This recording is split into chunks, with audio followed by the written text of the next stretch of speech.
estamos aqui reunidos em nome de Jesus para louvar o teu nome, para que a palavra seja bem recebida pelos nossos corações, sairmos daqui fortalecidos na tua palavra, alimentados pelo teu Espírito.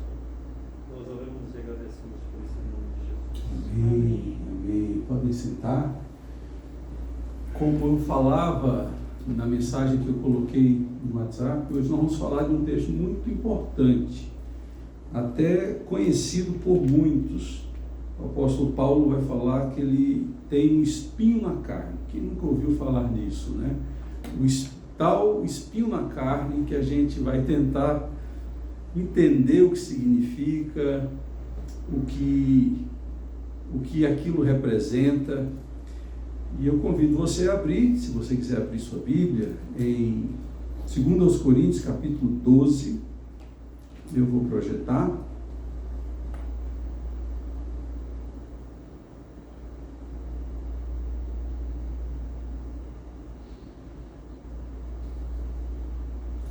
Não está indo, deixa eu ver aqui.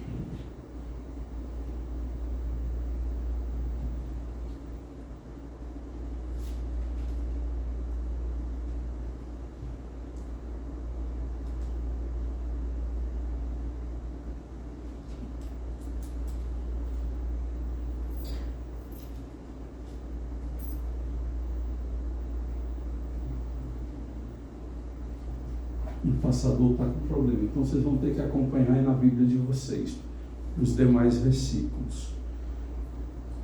Olha que coisa interessante. Paulo vai dizer: é necessário que eu continue a gloriar-me com isso. Ainda que eu não ganhe nada com isso, passarei às visões e revelações do Senhor. Conheço um homem em Cristo, que há 14 anos foi arrebatado ao terceiro céu, e foi no corpo, se foi no corpo ou fora do corpo, não sei, Deus o sabe. E sei que este homem, se no corpo ou fora do corpo, não sei, mas Deus o sabe, foi arrebatado ao paraíso e ouviu coisas indizíveis, coisas que ao homem não é permitido falar. Nesse homem me gloriarei, mas não em mim mesmo, a não ser em minhas fraquezas. Agora eu convido para que você olhe aí o versículo de número 7. Para me impedir que eu exaltasse a mim mesmo, por causa da grandeza dessas revelações, foi-me dado um espinho na carne, um mensageiro de Satanás, para me atormentar. 3 vezes roguei ao Senhor que o tirasse de mim, mas ele me disse: minha graça te basta, minha graça é suficiente para você, pois o meu poder se aperfeiçoa na fraqueza. Portanto, eu me gloriarei ainda mais, alegrarei em minhas fraquezas, para que o poder de Cristo repouse em mim. Versículo 10, por isso, por amor de Cristo, regozijo-me nas fraquezas, nos insultos, nas necessidades, nas perseguições, nas angústias, pois quando sou fraco, aí é que sou forte. São palavras muito importantes, são palavras que você já mencionou, algumas delas, e são muito importantes. Quando é que Paulo diz isso? Quando é e por que é que Paulo conta essa história? Se você olhar o último versículo do capítulo 11, o capítulo anterior, melhor dizendo, não o versículo, mas o capítulo anterior, o último versículo, o versículo 33, Paulo fecha o capítulo dizendo como ele havia descido. Descido de quem e de onde? Paulo fala quando ele esteve em Damasco, a capital da Síria. As pessoas queriam prendê-lo, os judeus. Ele então é colocado pela muralha da cidade num cesto, e ele é descido por esse cesto e foge. Aí entra o capítulo 12, Paulo vai dizer como ele foi levantado aos céus, como ele foi arrebatado aos céus. Ele chega a dizer que até hoje, já tinha se passado 14 anos, ele vai falar no texto, ele não sabe se ele foi arrebatado ao céu fisicamente ou apenas em espírito, ele não sabe. Ele repete isso 2 vezes: se no corpo não sei, se em espírito eu não sei, mas uma coisa eu sei, eu fui levado ao 3º céu. E depois ele chama esse lugar também de paraíso. A gente vai voltar a falar disso. Paulo diz que teve a oportunidade de receber visões e revelações de Deus. Tanto um quanto o outro, Paulo já teve a oportunidade de vivenciar no seu ministério. Visões e revelações. Se você ler Atos capítulo 9, que é o capítulo que fala da conversão do apóstolo Paulo, ele viu Jesus, ele teve uma visão do próprio Cristo para ele. Então, Paulo já tinha tido visões antes. Ele teve revelações. E qual a distinção que eu faço entre visões e revelações? A visão é algo que você vê com os seus olhos, físicos ou não, ou os olhos da fé. Mas, por exemplo, Paulo vai falar em Atos 16 que ele teve a visão do macedônio, dizendo: passa a Macedônia e nos ajuda. Isso é uma visão, ele teve uma visão espiritual. Uma revelação, ela é mais detalhada, é muito mais do que uma visão. São recomendações que Deus dá detalhadamente. Paulo vai dizer que recebeu do Senhor, ouviu palavras dele, que era proibido de falar um mortal aqui na terra. E que ele, como um pecador arrependido, teve a honra, a graça de ouvir lá no céu. Ele não ouviu Deus falando com ele na terra. Porque todos os relatos que você vai encontrar que Paulo teve visões e revelações em Atos, foi ele aqui na terra. Foram momentos, e são variados os momentos que Paulo teve visões e revelações. O sobrenatural invadiu o natural da vida dele. Mas ele e João, o apóstolo João, tiveram a honra de ser levantado aos céus. Paulo tinha dúvida se em corpo ou fora de corpo. João, quando ele entra no capítulo 4 de Apocalipse, ele vai dizer que quando ele chega assim, ele tem a visão e o anjo diz: sobe para aqui. E ele é levado ao céu, ele tem a visão do trono, dos 24 anciãos, dos 4 seres viventes, e ele presencia o Cordeiro sentado no trono. Tudo isso é uma visão celestial. Mas Paulo diz que ele ouviu coisas inefáveis que ao homem é proibido ouvir. E eu fico pensando: o que foi que esse homem ouviu? É a curiosidade do ser humano, né? Foi que Paulo ouviu que é proibido eu e você ouvirmos. E Paulo faz uma outra revelação aqui, uma confidência, melhor dizendo. Ele diz que isso já foi há 14 anos. Quando a gente estuda o período que Paulo escreveu a 2ª carta aos Coríntios, Paulo não tinha iniciado nem sequer a primeira viagem missionária há 14 anos. Paulo ainda não tinha feito nenhuma viagem missionária. Paulo estava sendo preparado e Deus quis levá-lo ao céu sem que ele morresse. E ali ele teve a honra de estar na presença de Jesus e de ouvir coisas que ao homem é proibido ouvir. E foi algo tão forte, um privilégio tão grande, e Paulo vai dizer mais adiante, que Deus colocou um espinho na carne para que ele não se ensoberbecesse, não se exaltasse. Versículo 7, para impedir que eu me exaltasse por causa da grandeza dessas revelações, foi-me dado um espinho na carne. Daqui a pouco a gente vai aprofundar mais disso aí. Então Paulo, quando teve essa visão, Paulo está ou em Tarso ou em Antioquia. Vocês lembram que Paulo se converte, vai para a igreja de Jerusalém, se apresenta como alguém que queria somar com a igreja, porém a igreja disse: não, esse homem é perseguidor, ele está com a farsa, para tentar nos enganar. O que é que acontece? Ele vai para Tarso. É Barnabé que vai atrás dele e investe nele para que ele pudesse voltar e fazer a viagem missionária. Então ele sai de Antioquia, de Tarso, a cidade de onde ele nasceu, e vai para Antioquia, antes de qualquer viagem missionária.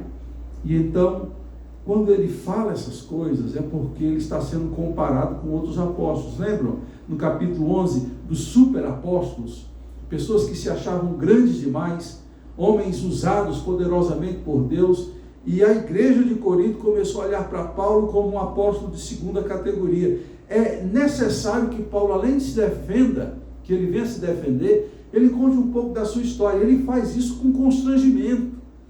Ele diz que quando ele vai contar essa história que nós acabamos de ler, ele indica claramente que ele pode estar extrapolando a medida da sabedoria e do bom senso. No começo ele diz, é necessário que eu continue a gloriar-me com isso, ainda que eu não ganhe nada com isso. Porque ele passou 14 anos sem falar dessa história, dessa experiência. E ele tira isso da carteira para dizer, eu tenho experiências com Deus, eu sou um apóstolo de Deus, e conta essa história. E quando ele faz, ele conta na terceira pessoa, para não chamar atenção para ele. Porque quando você começa a falar de você muito, as pessoas podem dizer, essa pessoa gosta de chamar atenção para ela. Ela quer ser a última Coca-Cola do deserto, o último quebra-queixo do tabuleiro da baiana. Ele quer ser melhor do que é. E Paulo, então, ele diz, conheço uma pessoa, um homem, versículo 2. Conheço um homem em Cristo que há 14 anos teve o privilégio de ser levado aos céus. Aí ele fala terceiro céus. Você já imaginou o que significa terceiro céus? Isso é tradição rabínica. Como é que o rabino pensava a respeito do céu? Ele dividia em 3 lances, 3 níveis. Eles diziam, há o primeiro céu, onde os passarinhos voam, e aí nós chamamos de primeiro céu. O segundo céu é onde estão o sol, as estrelas, os astros, é o espaço. E o terceiro céu é onde Deus habita. E ele diz que esteve então na habitação de Deus, nesse terceiro céu, daí a razão dele falar terceiro céu, usando uma linguagem rabínica. E mais adiante, ele vai usar a palavra paraíso, que também não é muito comum, essa palavra. São 2 vezes mencionadas a palavra paraíso no Novo Testamento. Uma na boca de Jesus, falando ao ladrão da cruz que se converte, diz, hoje mesmo estarás comigo no paraíso. E aqui Paulo faz um sinônimo, faz uma ligação entre terceiro céu com o paraíso. Daí a gente entender que terceiro céu e paraíso é o lugar da habitação de Deus. As moradas celestiais que Jesus promete para nós, dizendo que vai nos levar para as moradas celestiais. E Paulo teve essa experiência há 14 anos. E durante 14 anos ele guardou em sigilo essa experiência. E ele comenta e faz essa confissão de que por causa dessa honra e do que ele viu, para que ele não se ensoberbecesse, Deus colocou o espinho na carne. E aí eu peço sua atenção para o que eu vou dizer agora. Às vezes a gente não entende. E eu tenho testemunhos disso, talvez você já ouviu uma história dessa. Há pessoas, tanto homens quanto mulheres, servos e servas de Deus, pessoas dedicadas, sérias, que eles servem a Deus e tem problemas que a gente diz, meu Deus, como uma pessoa dessa tem problemas? É um filho que mexe com drogas. Eu conheci um pastor, um servo de Deus, que o filho dele mexia com drogas. Eu conheço homens e mulheres de Deus, uma irmã que eu conheço, uma mulher dedicada. O marido chegava em casa bêbado, não queria ir para a igreja, e ela levava aquilo na dureza. Imagina, buscar a Deus, querer a família junto do Senhor, e o marido não querer nada. Eu poderia dar outros exemplos. Eu vejo que espinho na carne é aquilo que nos faz humilhar. São situações que, apesar de nos fazer sofrer, é um freio para que eu não me ensoberbeça. Por isso que tem situações que a gente passa, que são verdadeiros freios de Deus. É uma perda financeira, é uma enfermidade, é uma luta dentro de casa, é uma perseguição no trabalho. Você diz assim, meu Deus, eu oro tanto. Aí Deus está dizendo, porque eu estou botando um freiozinho para que você não fique se achando que você é melhor do que o outro. Porque a gente tem a tendência, sabe de quê? De dizer, fulano tal está com problema, então ele não é homem de Deus ou mulher de Deus como ele fala ser. Paulo confessa, Deus colocou um espinho na carne. É claro que espinho na carne não é literal. A gente vai ver daqui a pouco algumas possibilidades do que possa vir a ser esse espinho na carne. Porém, a gente pode pensar, qual o problema que nos faz sempre voltar para Deus? Qual a luta que nos leva à oração? Qual uma questão que me faz me humilhar? É o nosso espinho na carne. Por isso que Paulo diz, toda vez que Deus percebe que eu estou começando a querer ser mais do que eu sou, então uma cutucadinha assim, a gente diz assim, Senhor, me perdoa, porque eu estava me achando mais do que eu sou. É isso que deve estar na nossa cabeça quando a gente estuda isso. E Paulo vai dizer assim, olha, eu poderia estar me vangloriando disso, mas eu quero dizer que eu quero me vangloriar sim das minhas fraquezas. E Paulo fez isso em Romanos. Aqui no versículo de número, deixa eu ver aqui, no versículo de número 7 ainda. Para impedir que eu me exaltasse por causa da grandeza dessas revelações, foi-me dado um espinho na carne, um mensageiro de Satanás, para me atormentar.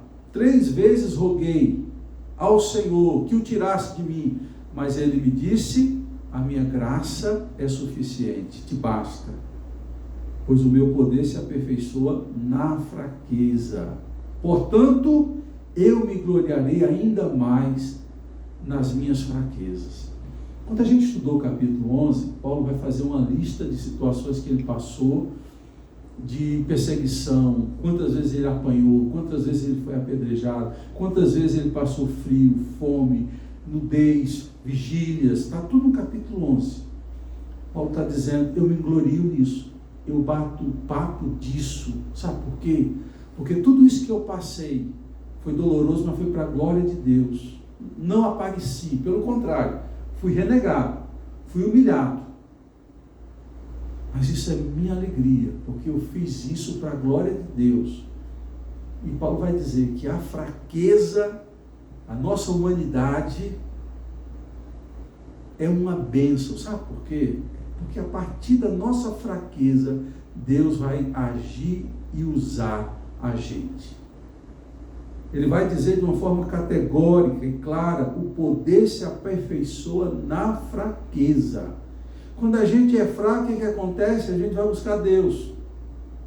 Quando a gente é fraco, a gente se coloca no nosso lugar. A gente não quer ser melhor do que ninguém. Pelo contrário, a gente se acha o pior de todos, como Paulo uma vez se achou. Diz, eu sou o maior dos pecadores. É Paulo que diz isso, porque eu persegui a igreja de Deus. Essa é a palavra que Paulo fala.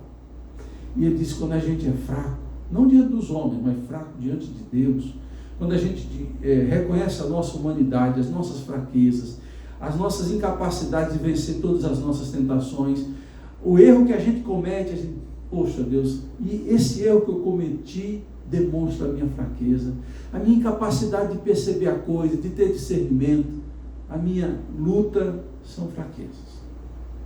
E quando a gente vai para os pés do Senhor, o que essa fraqueza enfrenta? Enfrenta a graça de Deus, e nós somos fortalecidos quando a gente descobre fraco, quando a gente se descobre incapaz. Por isso que de vez em quando é importante a gente não só ir para o pó, mas ser levado por Deus ao pó, para orar, se humilhar e ser fortalecido. O Maurício falava da nossa nação e a palavra de Deus é, se meu povo, que se chama pelo meu nome, se humilhar, depois vem orar. Então, quando a gente é testado e passa por momentos assim, a coisa de Deus acontece nas nossas vidas de uma forma mais profunda.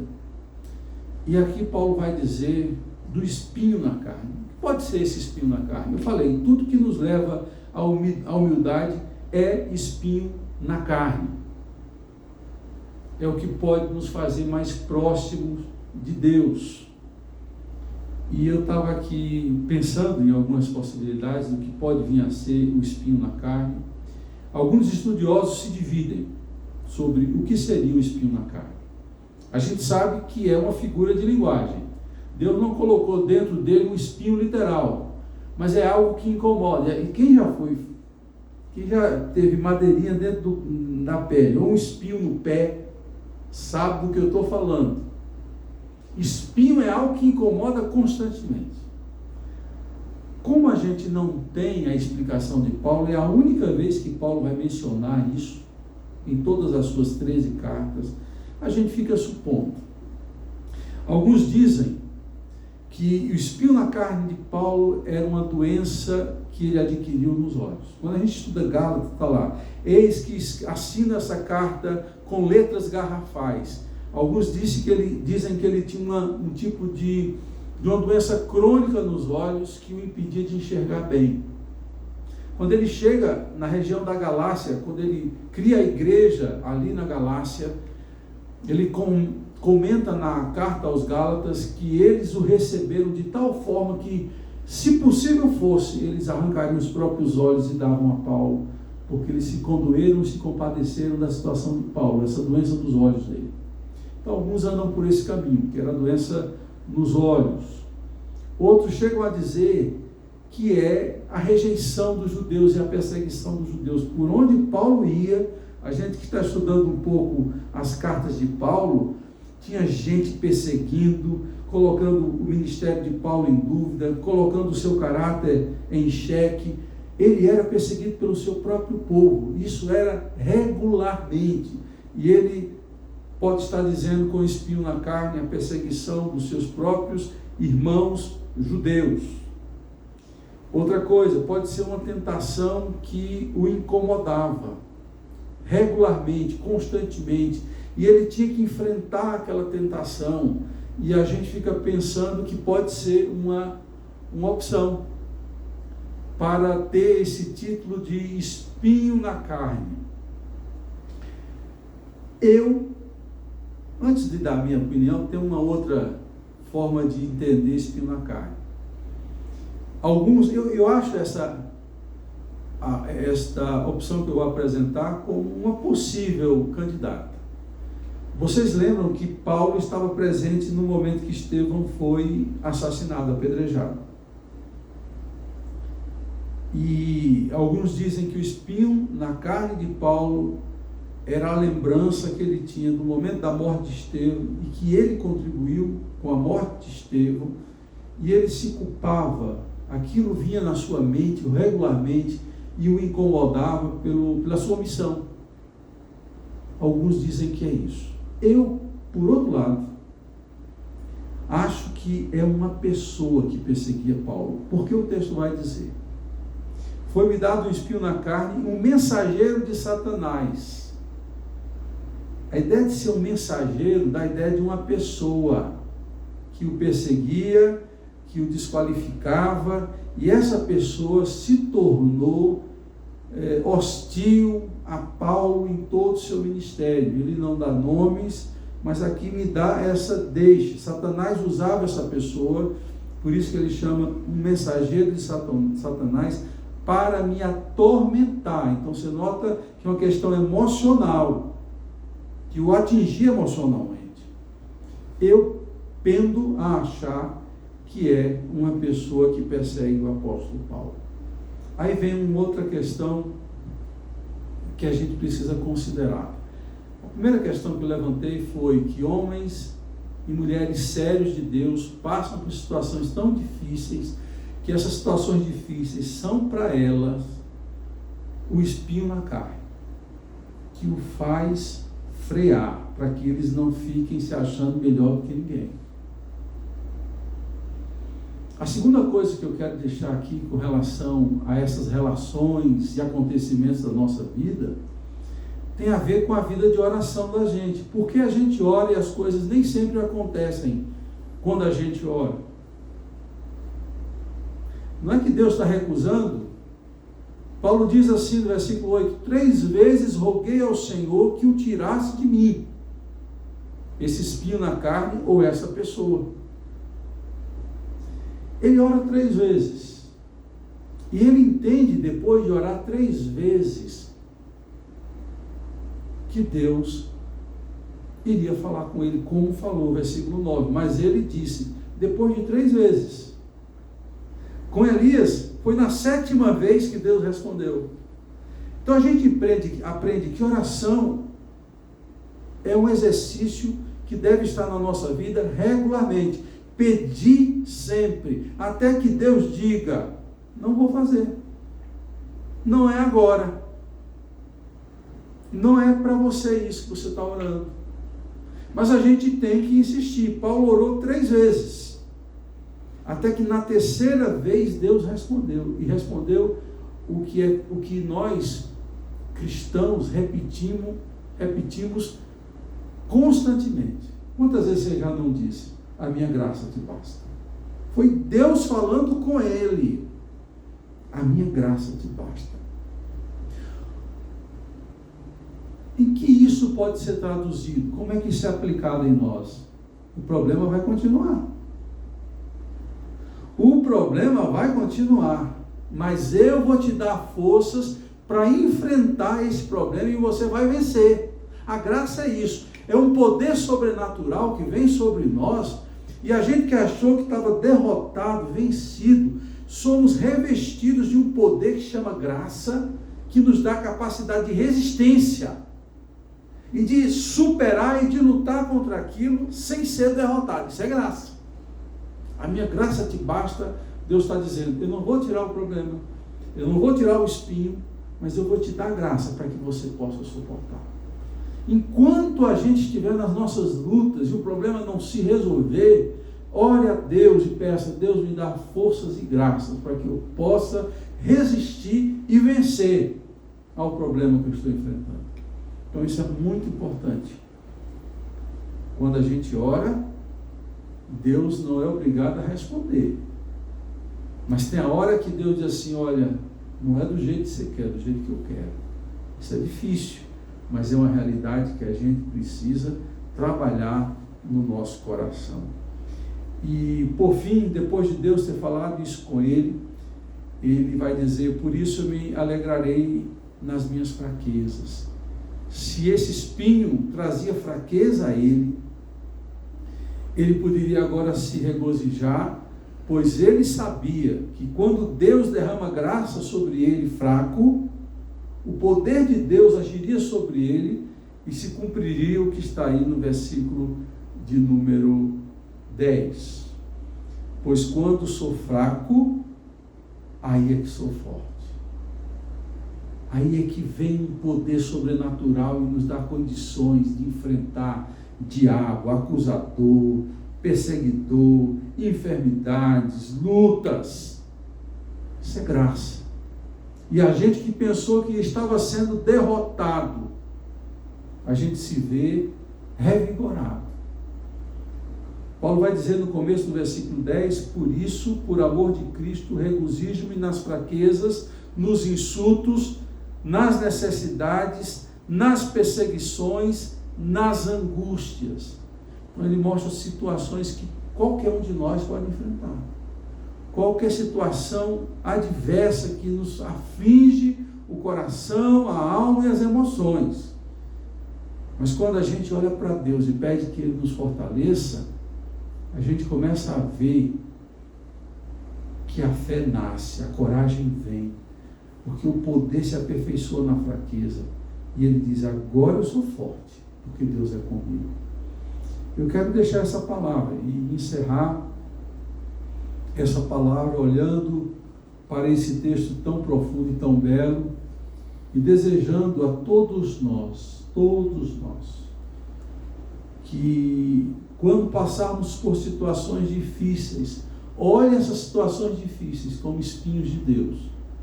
Tudo que nos traz para perto de Deus, tudo que nos humilha, tudo que não nos deixa ensoberbecer, vai fazer bem para a gente. Ore sempre, mas se Deus disser, a minha graça te basta, não fique revoltado, não murmure, não critique, pelo contrário, fique ligado com Deus, porque a graça de Deus é que vai te fortalecer. Por último, saiba que você é fraco como ser humano, incapaz como ser humano, não é derrota. Se isso me leva à presença de Deus, é a oportunidade de ser fortalecido por Deus. Lembra o que está lá em Filipenses 4:13? tudo posso naquele que me fortalece. Então, mais uma vez Paulo falando que na sua fraqueza, ele recebeu de Deus uma força, um poder que o fez vencer as lutas que estavam sobre ele. E eu quero orar nesse momento por cada um de nós. Eu não sei quais as lutas que Deus tem usado, quais os espinhos que Deus tem usado para nos trazer para perto dele cada vez mais. Eu não sei qual a fraqueza, qual a injustiça, qual a luta que você e eu possamos estar passando. Uma coisa eu sei, que Deus pode te dar força e graça para você sair dessa situação como vencedor e não como vencido. Então eu quero pedir a Deus sobre nós a sua graça. Curve sua fronte. Vamos orar mais uma vez. Querido Pai, nós estamos aqui, Senhor, em Tua presença, com as nossas fraquezas, com as nossas limitações, com as nossas dores, até com as nossas chateações, porque olhamos e pensamos, poderia estar melhor, Senhor, por que tanta luta? Meu Deus, o apóstolo Paulo soube que o espinho na carne, por mais que o incomodasse, era uma forma de estar perto, junto do Senhor. Deus, ajuda-nos, Senhor, a enfrentar as lutas, os espinhos da vida, sabendo que Ele ou eles nos levam para a Tua presença. Ajuda-nos a ouvir sempre que o Senhor derrama graça sobre nós, que o Senhor olha para nós com graça e misericórdia. Deus, muitas vezes nos achamos tão fracos, imprestáveis, mas a Tua mão nos levanta, a Tua mão nos coloca em pé, porque o Senhor faz com que o poder se aperfeiçoe na fraqueza. E eu que era fraco, impotente, sem forças, me sinto tão revigorado, tão fortalecido, e me acho capaz de enfrentar, de suportar a luta, e o Senhor nos dá a bênção de, com os nossos olhos, ver essas lutas passarem e a bênção chegar. Querido Deus, abençoa todos nós que aqui estamos, aplica essa palavra aos nossos corações, em nome de Jesus.